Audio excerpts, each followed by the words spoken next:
Ya ini kan karena baru pertama saya dipanggil sebagai saksi untuk pesugihan. Ada 20 pertanyaan yang diajukan kepada Ruben. Semuanya seputar tentu terkait dengan masalah pernyataan yang dibuat oleh akun Hikmah Kehidupan, dan juga tentu ditanyakan terkait dengan masalah usahanya kita, apakah memang ada pesugihannya atau tidak. Jadi memang hanya seputar seperti itu, dan juga pernyataan-pernyataan yang menyatakan bahwa usaha kita menggunakan pesugihan.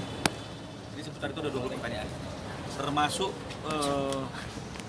kita juga membuktikan beberapa bukti yang meliput membuat berita ya terkait dengan masalah pesugihan tersebut. Maka nanti dalam perkembangan, kalau tidak salah akan ada dipanggil beberapa saksi lagi, termasuk seperti yang kemarin kami sampaikan, Robi Purba juga akan dipanggil, yang mungkin akan dipanggil.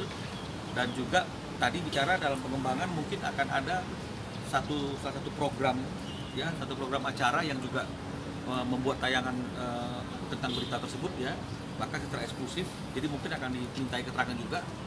Pasti ada hal-hal yang akan ditemukan dalam tayangan eksklusif tersebut, maka mungkin dia juga akan menyiapkan panggilan. Ya, jadi kalau saya jawabannya ya memang karena saya konsennya adalah ke satu account itu.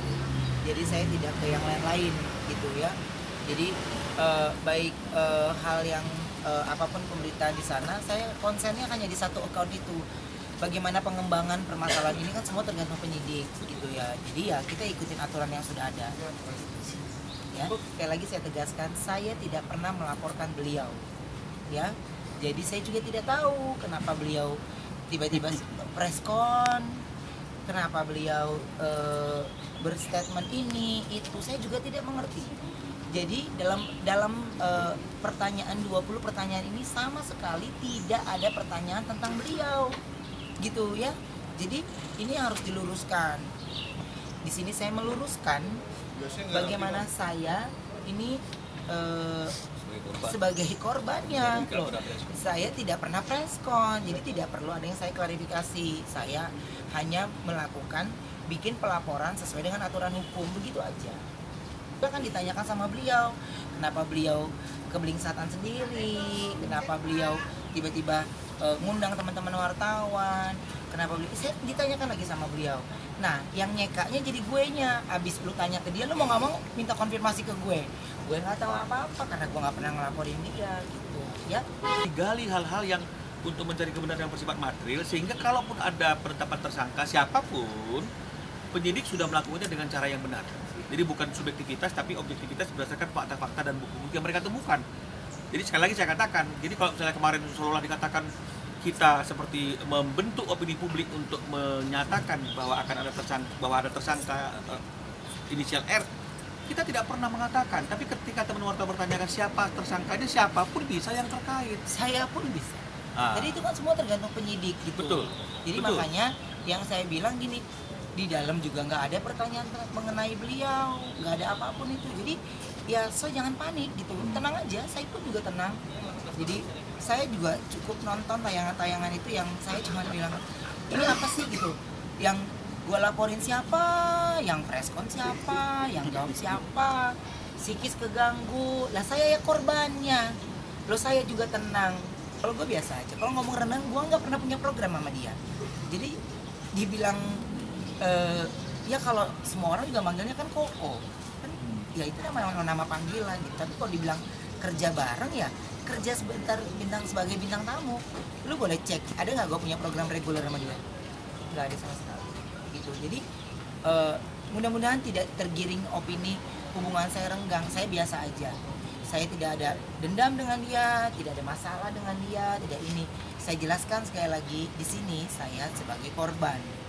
Jadi saya memilih untuk tidak banyak bicara kemarin ini karena semua sudah diserahkan sama kuasa hukum. Kan ini kuasa hukumnya berbayar ya.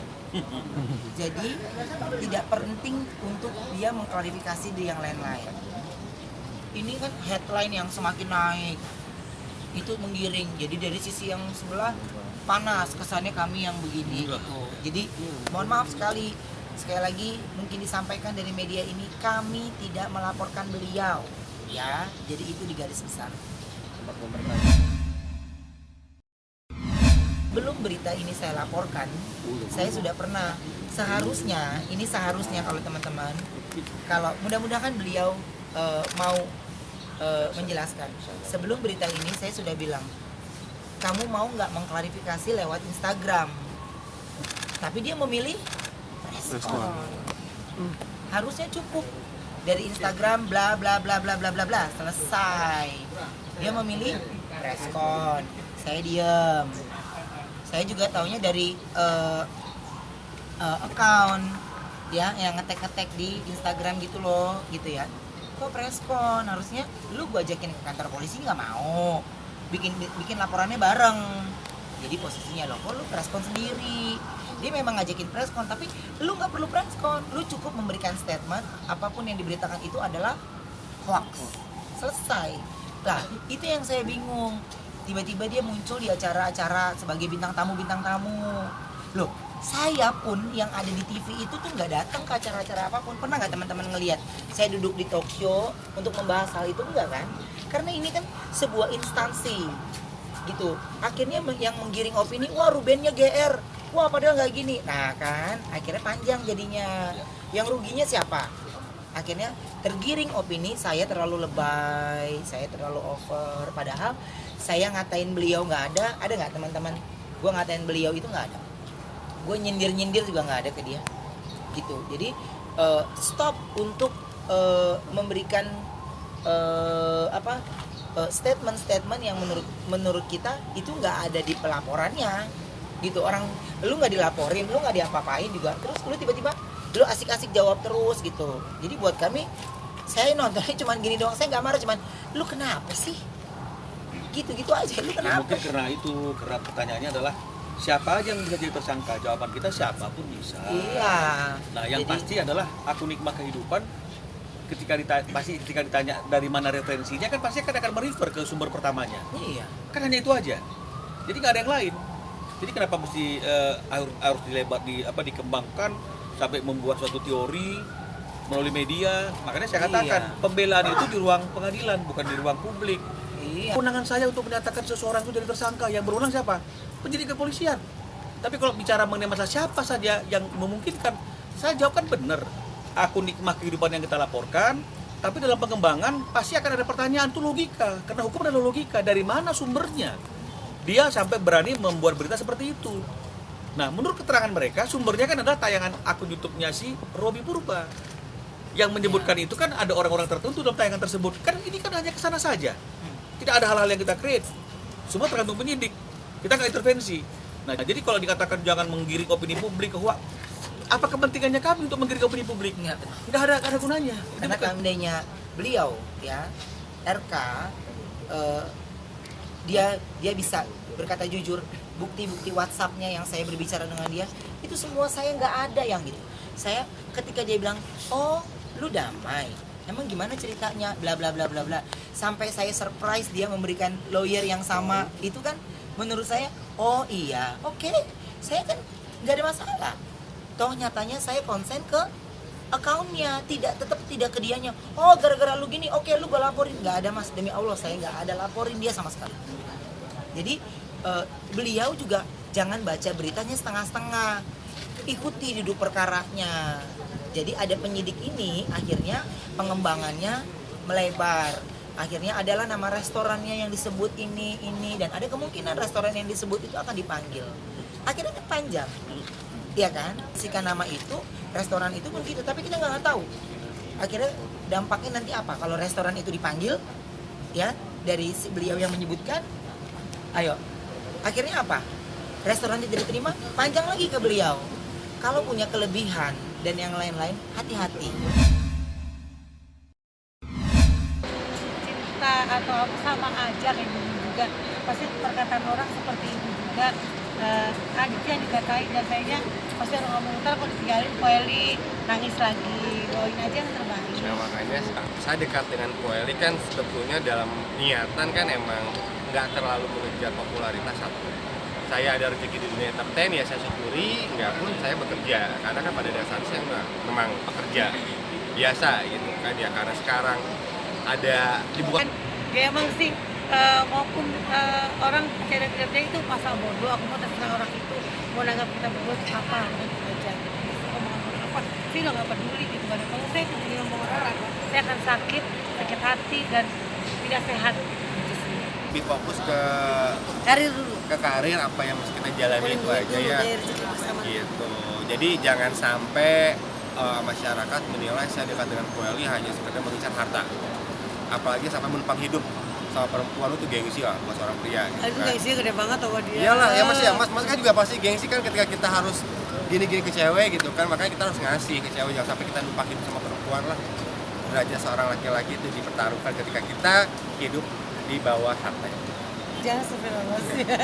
Diikat tuh kerangkeng aja. Doain aja kita kan saling percaya aja. Aku percaya walaupun Adit bisa ketemu teman-teman aku, teman-teman yang Adit cantik yang dia harus tiap hari ketemu klien wanita ya, ketemu klien, ketemu teman-temannya, aku udah tahu semuanya. Jadi saling menghargai profesi satu sama lain, saling menjaga kepercayaan itu aja kunci dari sebuah kesuksesan.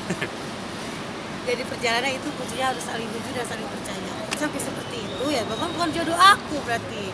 Dari Allah bukan, berarti Adit nggak terbaik buat aku. Tapi kalau emang Adit bisa menjalankan dengan baik dan kita nggak ribut nggak apa, misalnya Adit punya cewek lain ya, aku tahu dan ngomong baik-baik sama aku, kita misalkan menahan, ya itu harus terima. Masa kita paksa kita mingguin itu masa begitu sih kan, semua Allah yang ngatur. Karena aku nunggu aja sebagai perempuan, menunggu aja, tidak mau mengejar sendiri yang sudah gitu kan, dari situ nunggu aja kalau emang gimana ya kalau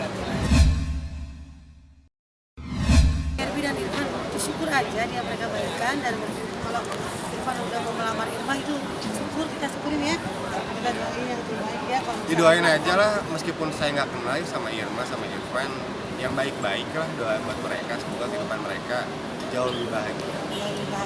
Dan kita juga nggak mau musik dia, dan kita juga tidak mau musik sama dia gitu kan ya.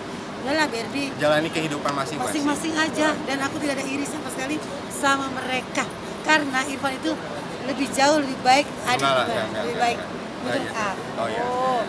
Lebih baik gitu kan, lebih baik Adit, maksudnya kerja bukan pengangguran, itu aja sih.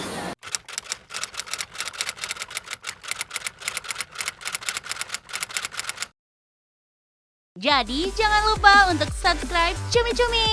Ditekan ya tombol lonceng merahnya.